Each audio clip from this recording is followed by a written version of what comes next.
Welcome to another edition of Daily Airline News, focusing on the search for MH370. I'm Jeffrey Thomas, and once again, delighted to say that I'm joined by UK aerospace engineer Richard Godfrey, who has taken Whisper technology, worked with it, perfected it as a tracking tool to find a new location for MH370. Welcome, Richard.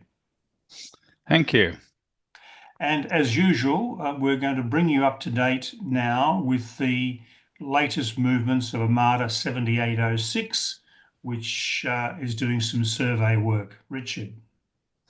Yeah, Armada 7806 is in the second survey area still and is working its way slowly northwards towards the first survey area, which was covered in their last swing. Armada 7806 is still showing Cape Town as its next destination, and we'll have to leave in the next week or so because Cape Town is 15 days away from the present position of Armada 7806, and the ship has already been at sea for 12 days and has a maximum endurance of 35 days. So if you take the 12 days and add the 15 days to Cape Town, you're already at 27 days, and that leaves just a week in the search area for MH370. There have been two ROV operations. The first ROV operation was on the 12th of March and lasted 7 hours. A typical AUV operation lasts between 30 and 90 minutes. And the second ROV operation was earlier today and lasted just over 3 hours. So it's interesting to note that Ocean Infinity are using a combination of AUV and ROV operations in their survey work. Yes, fascinating. It's darting all over the place. Now, Richard, you've got an update for us on Captain Martin Smith's observations. Yeah, Captain Martin Smith, an Emirates pilot, on the 8th of March, the day after the disappearance of MH370, was crossing the Indian Ocean from Melbourne to Dubai. He says we were in a block from flight level 370 to flight level 390 over the Indian Ocean, and he observed an aircraft, an unidentified aircraft within this block and crossing their track. He queried this with Australian ATC, who denied any knowledge of traffic near to him. He says this was a visual sighting. There was certainly no traffic alert or resolution advisory from the TCAS system. And it's a question, what aircraft did he identify? Now, you've been doing a fair bit of investigative work on this in the last few days. Can you bring us up to date with that investigation, Richard? Sure. It turns out that, well, we had the flight plan of EK407 and we tracked it from various waypoints across the Indian Ocean. And so we know its position at each of these waypoints. And at 1846 UTC on the 8th of March, uh, I picked up an unidentified aircraft crossing his flight path. We've had no official response from Emirates. We have all the flight aware and flight radar 24 data, but these are only estimates for an aircraft when it's out of range of ADS-B land-based receivers. We did ask ATC Australia if they can corroborate the communication from EK407, and they replied no comment. So, what are the results so far of the tracking of these unidentified aircraft? Well, we're putting up a screenshot which shows the scenario at 1846. In fact, there were several aircraft in the vicinity of EK407. EK 407 reached the waypoint Mutmi on its planned flight route, and there were a number of other aircraft which we've called Flight XX, Flight YY, and Flight ZZ for a better want of a better description. And they were around 60 nautical miles in front of EK 407. EK 407 had a ground speed of around 523 knots, and Flight XX had a ground speed of 450 knots. It was the closest plane to EK 407, and it appeared to take some avoiding actions. As you can imagine, the closing speed between the two aircraft was almost 900 knots. So that represents a horizontal separation of about 4 minutes flying time, and the standard separation is 10 minutes. So there were other aircraft, they were a bit further away. So I think the aircraft that was observed by Captain Martin Smith was the Flight XX on our tracking on the screenshot. Now, what I did was to backtrack this Flight XX, and I tracked it back for around an hour, and it was approaching waypoint Elati a bit further north at around 1808 UTC, and at a bit of a slower ground speed, around 362 knots, on a track of 70.5 degrees true. So I then tracked that back for 993 nautical miles, and lo and behold, the takes you right to Diego Garcia. So working out from that ground speed, the departure time in Diego Garcia would be around 1511 UTC.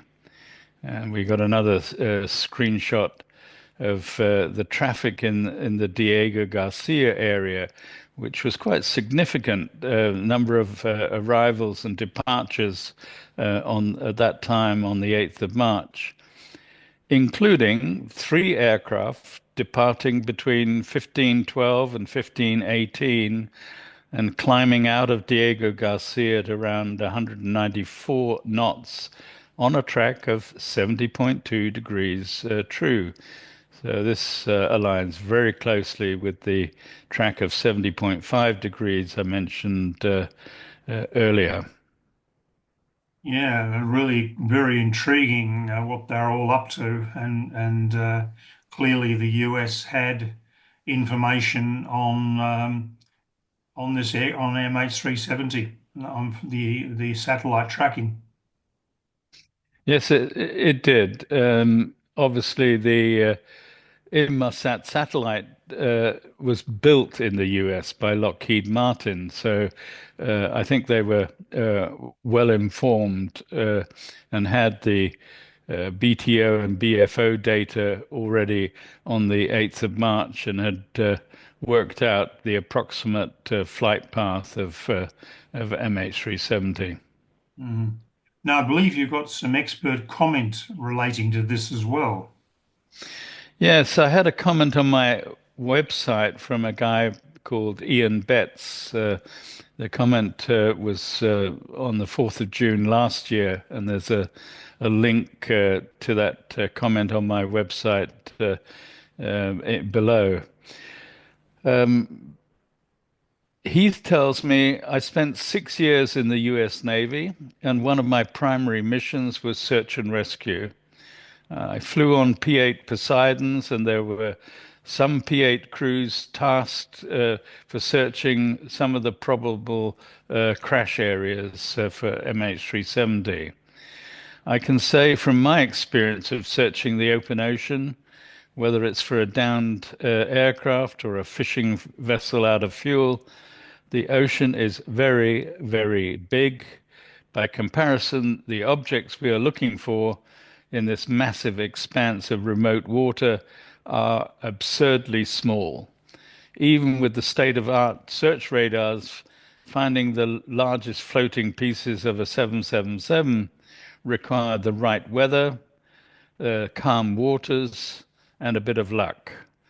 Most open ocean search and rescue flights are just staring out of the window, hoping you see something, but you rarely do.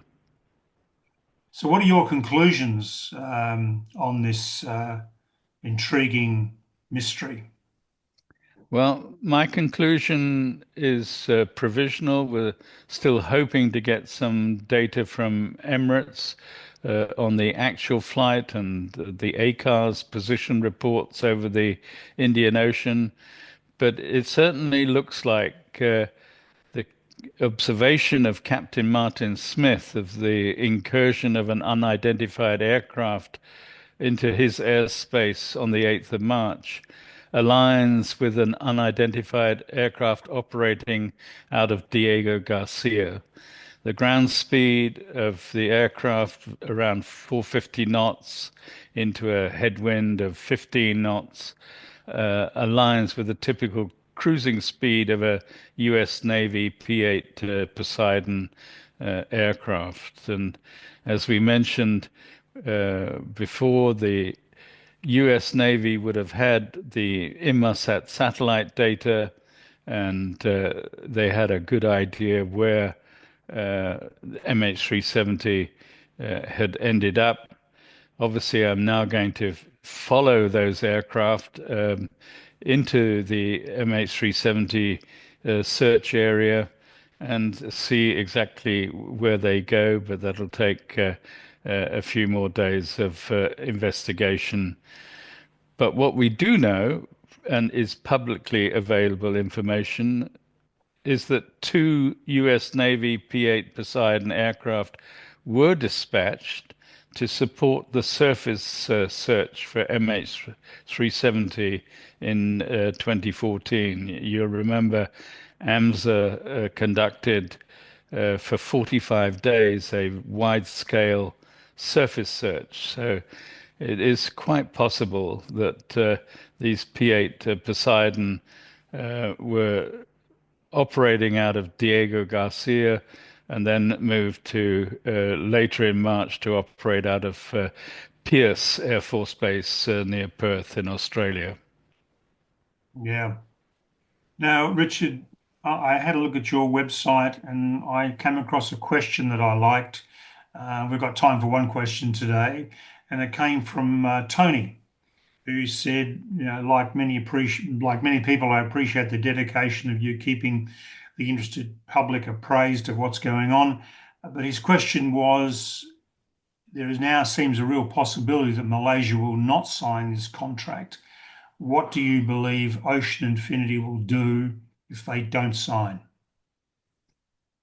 Well, it's a very good question, and I have no information from Ocean Infinity as to what they would do in that case, so I can only speculate. What I do know is that Ocean Infinity have said time and again that MH370 is unfinished business, and Oliver Plunkett has said it's one of his life ambitions to find MH370. So my guess is that if Malaysia continue to run down the clock and this current search season ends without any agreement, that Ocean Infinity will come back next season, starting in November of this year, and will search until they find MH370.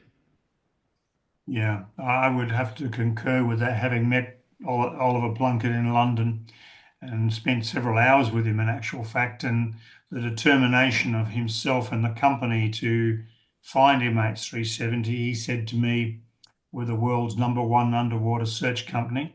And we are going to find MH370. That's all there was to it. So very determined, very focused on finding it. So let's hope they do continue with the search, because we're really going to know a lot more in the next couple of days with relationship to whether Armada goes on to Cape Town or whether it continues searching or surveying, we should say, at this stage, and then goes back to Fremantle. Yeah, if it returns to Fremantle, then it gives them a lot more time now in the MH370 search area. And if they then come back to the search area from Fremantle, then it becomes very obvious that they're determined to search for MH370. If they go off to Cape Town, then I think we're talking about a further search next season. Yeah, I agree. So, Richard, look, thank you very much indeed for your time and research supporting this series. Viewers, thank you very much for tuning in. Please like us.